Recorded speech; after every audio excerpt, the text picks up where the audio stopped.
तो वाकई बाहर खाने पीने की तंगी होती है।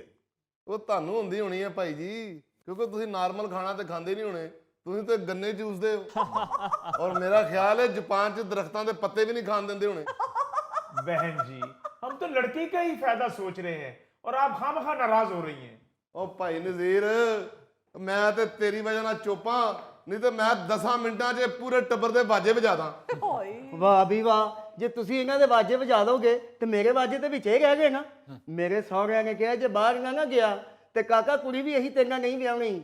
ਉਹ ਇੱਧਰ ਹੋਏ, ਤੈਨੂੰ ਆਪਣੀ ਪਈ, ਸਾਨੂੰ ਆਪਣੀ ਪਈ, ਐਵੇਂ ਕੰਮ ਗਾਈ। भाई साहब, यही तो सबसे बड़ा अलमिया है कि हर किसी को अपनी अपनी पड़ी है, कोई कॉम्प्रोमाइज करने को तैयार ही नहीं है। वो है कि वो सास के तौर पे सोच रही हैं कि जी मेरा बेटा, और वैसे माएँ बच्चों को लेकर पोजेसिव भी होती हैं, वो नहीं चाहती हैं कि बीवी ज़्यादा बेटे के करीब हो जाए। उनको ये फिक्र है कि बेटा वहाँ जाएगा और अगर बीवी भी साथ चली गई तो वहाँ पर काम नहीं करने देगी, मुतालबे करती रहेगी और बेटा अलग परेशान होगा। बीवी को ये डर है या उसके घर वालों को ये डर है कि वहाँ जाकर कहीं हाथ से ना निकल जाए, कहीं की दूसरी शादी ना कर ले। और लड़का है कि वो कब से देखें ऐनक लगाए बैठा हुआ है, वो जाने के लिए तैयार है, उसका बस नहीं चल रहा कि वो बस जहाज में बैठे और यहाँ से सब चीज़ों को पीछे छोड़े और वहाँ पहुँच जाए। ओ बेटा जी, इसने वहां जाके भी इसको तंग ही करना है, काम नहीं करने देना। रात के 2-2 बजे तो इसको शौर में लेने भेज देती है। तो बहन जी, इसमें ताने देने वाली कौन सी बात है? वो उसका खामिद है, अगर उसने उसे कह दिया तो क्या हुआ? तो क्या वो अपने ससुर को भेजे? नहीं तो इसमें कौन सी बात है जी? अगर मुझे भी कह देगी तो मैं ला दूंगा शवारमा, हमारी बेटी है। ਵਾਹ, ਜਿੱਡੇ ਤੁਸੀਂ ਤਗੜੇ ਹੋ ਨਾ, ਤੁਸੀਂ ਤੇ ਸ਼ਾਰਮਾ ਮੁਫਤ ਲੈ ਆਵੋ। वैसे माफ़ कीजिएगा, ये कोई ताने देने वाली बातें तो हैं नहीं, मामूली सी बात है जिस पर आप एक दूसरे से उस वक्त से झगड़ी जा रहे हैं। और नहीं जी, इनके लिए ही हैं ये सारी बातें। हम तो सीधी सादी जिंदगी गुजारने वाले हैं। अपना अली मुमताज साहब, आप यकीन माने मेरे हाल 35 साल हो गए हैं मेरी शादी को। आज तक सबसे बड़ी जो मैंने इसे अय्याशी कराई हुई है ना, वो मैंने इसको बस के सफर के दौरान पापड़ लेके दिया था। वो भी टूल प्लाजे पे बस रुकी है पैसे देने के लिए। उतनी देर में खिड़की के पास आके पापड़ वाले ने आवाज लगाई है, पापड़ करा रही है। इसने मुझे मोहब्बत भरी निगाहों से देखा है तो मैंने फौरन जेब में हाथ डाल के 8 आने निकाल के इसे पापड़ ले दिया। इतनी सीधी सादी, कितनी देर तो पापड़ को स्टेयरिंग बना के बस चलाती रही है। ਨਹੀਂ ਜੀ, ਕਿਆ ਕਹਿਣੇ, ਚਾਚੀ ਹੁਣਾਂ ਦੇ ਰੂਪ ਵੀ ਤੇ ਪਾਪੜ ਵਾਲਾ ਹੀ ਚੜਿਆ। ਉਹ ਤੂੰ ਇੱਥੇ ਹੀ ਹਲੀ। यार, ये पापड़ की शोशाई होती है, इससे पेट तो भरता ही नहीं। ਸਰ ਤੁਸੀਂ ਪਾਪੜ ਖਾਇਆ ਨਾ ਕਰੋ, 2 ਪਾਪੜ ਕੰਨਾਂ ਨਾਲ ਬੰਨ ਕੇ ਬੱਚਿਆਂ ਨੂੰ ਹਾਥੀ ਬਣ ਕੇ ਵਹਾਇਆ ਕਰੋ। ओ बेटा, तू क्यों पापड़ ओदे कन्ना नाल बल के ते जाया करन दे है? बैग फाड़ तो चल अंदर। अब्बा जी, अगर आप इजाजत दें तो मैं टिकट 10-15 दिन बाद की करवा लेता हूँ और निग्गो को भी अपने साथ ही ले जाता हूँ। हाँ, तू फिर वही गल करन दे। वैसे मैं काफ़ी देर से आप लोगों की ये गुफ्तगू सुन रहा हूँ और इस नतीजे पे पहुंचा हूँ कि मियाँ बीवी दोनों एक दूसरे के साथ जाना चाहते हैं जी। लेकिन बुजुर्गों की दकियानूसी सोच की वजह से ऐसा मुमकिन हो नहीं पा रहा है। अगर शौहर साथ लेके जाना चाहता है, मैनेज कर सकता है, तो परदेश में बीवी का साथ होना किसी नेमत से कम नहीं। ਕਿੰਨਾ ਅਨਪੜਾਂ ਨੂੰ ਸਮਝਾਣ ਦੇ ਹੋ ਬਾਊ ਜੀ, ਇਹਨਾਂ ਨੂੰ ਤੇ ਇਹ ਨਹੀਂ ਪਤਾ ਕਿ ਦਕਿਆਨੂਸੀ ਹੁੰਦਾ ਕੀ ਆ। अब पता क्यों नहीं, दकियानूसी एयरलाइन की मैंने खुद टिकट लेके दी अपने मुंडे को। और चल पुत्र, बैग फाड़ते जहाज च मार। एक्सक्यूज मी, आप में से कोई दुबई जाने वाला मुसाफिर है? जी, ये है। सॉरी जी, स्मोक की वजह से दुबई की फ्लाइट कैंसिल हो गई है। Oh my God! और तुम तो जापान जा रहे थे और समुद्री घुगे। मैं वाया दुबई ही जा रहा था। नाज़रीन, इसके साथ ही हम लेते हैं एक ब्रेक, मिलते हैं ब्रेक के बाद। उन्होंने कह दिया जी आप शहनाई बजाएं। हाँ जी। मुझे तो लगता है कि लाजमन डॉक्टर साहबान में कोई मौसीकार भी था।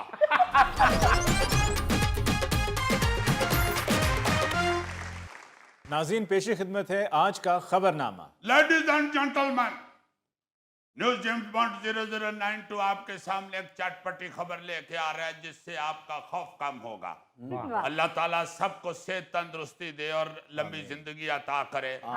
आप देखें कि मेडिकल साइंस ने जहां पे बहुत तरक्की कर ली है वहां पे लोगों के ज़हनों से इसका खौफ भी कम होता जा रहा है। वरना डॉक्टर को टीका लवान लगे लोग इंज चीका मार दे होंगे हैं जिवें अल्लाह माफ करे, अल्लाह माफ करे, हार्ट का ऑपरेशन होने लगा। मगर अब ये बड़े बड़े ऑपरेशन भी किस तरह मेडिकल साइंस ने आसान और इजी कर दिए हैं कि आप हैरान हो जाएंगे खबर सुन के। लेकिन अजीजी आज ये लेडीज एंड जेंटलमैन से मुझे लगा कि अभी अंग्रेजी और सुनने को मिलेगी, लेकिन बस लेडीज एंड जेंटलमैन और कहानी खत्म। यार जितनी किसी दानिश्वर को अंग्रेजी आती है वो सुना देता है। मैंने पल्ले रख के को उसका चार तो नहीं ना डालना होता। खबर यूं है कि लंदन के किंग्स कॉलेज अस्पताल में दिमाग की सर्जरी के दौरान मरीजा 4 घंटे क्लारनेट यानी शहनाई बजाती रही। 65 साल बुजुर्ग मरीजा को डॉक्टर ने कहा था कि सर्जरी के दौरान कोई ऐसा काम करती रहे जिससे उन्हें दिमाग के फंक्शंस का अंदाजा होता रहे। दिमाग के ऑपरेशन के दरमियान वो शनाई बजाती रही हैं। जी जनाब, मैं भी वही सोच रहा हूं कि यार दिमाग का ऑपरेशन था या उसके बड़े मुंडे की मेहंदी हो रही थी। बड़ा म्यूजिकल ऑपरेशन था। आप देखें जरा, दिमाग का ऑपरेशन हो रहा है। हाँ जी। अल्लाह माफ करे, अल्लाह माफ करे। उसमें तो हल्की सी भी ऊंच नीच हो जाए तो सारा जिस्म मफलूज हो सकता है। और उन्होंने कह दिया जी आप शहनाई बजाएं। हाँ जी। मुझे तो लगता है कि लाजमन डॉक्टर साहबान में कोई मौसीकार भी था। अजीजी साहब, ये ऑपरेशन के दौरान तो मरीजा को काफी वेलें भी हुई होंगी। देखो ना यार, फनकार है ना, उसका ध्यान सिर्फ वेलों की तरफ। उल्फी अंग्रेज फनकारों की बड़ी इज्जत करते हैं। वो वेले नहीं देते, वो लिफाफे में डाल के देते हैं। यार आप ये तो देखें कि दिमाग का ऑपरेशन सुन के बड़े बड़े जीदार बंदों के पैरों के नीचे से जमीन निकल जाती है और मरीजा शहनाई बजा रही है। लाइमन डॉक्टर भी ऑपरेशन करते हल्का हल्का डांस कर रहे हो। क्योंकि जब ये आवाज आती है ना, P P P P P P P P P P P P P P P, ये तो ऐसी पी होती है कि चंगा भला लाड़े का मोजज अब्बा भी हल्का हल्का डांस करना शुरू कर दे। ये डॉक्टर भी बाज नहीं आए होंगे। ये भी ऑपरेशन के दौरान हल्का हल्का डांसते हुए अपने हेल्पर से कहते होंगे, कैंची, छोटी छुरी, रुई पे स्पिट लगा के दो, स्टिचिंग के लिए धागा, मोटी नहीं छोटी सुई। और यार इस तरह के तमाशे तो और भी बहुत सी जगहों पर हो रहे हैं। हाँ हाँ, नेपाल में एक ऑपरेशन के दौरान डॉक्टरों ने दिमाग की रसौली निकालते वक्त मरीज को ढोल बजाने का कहा और वो शौक से ढोल बजाता रहा। दिमाग का ऑपरेशन हो रहा है, आगे उसके ढोल रखा,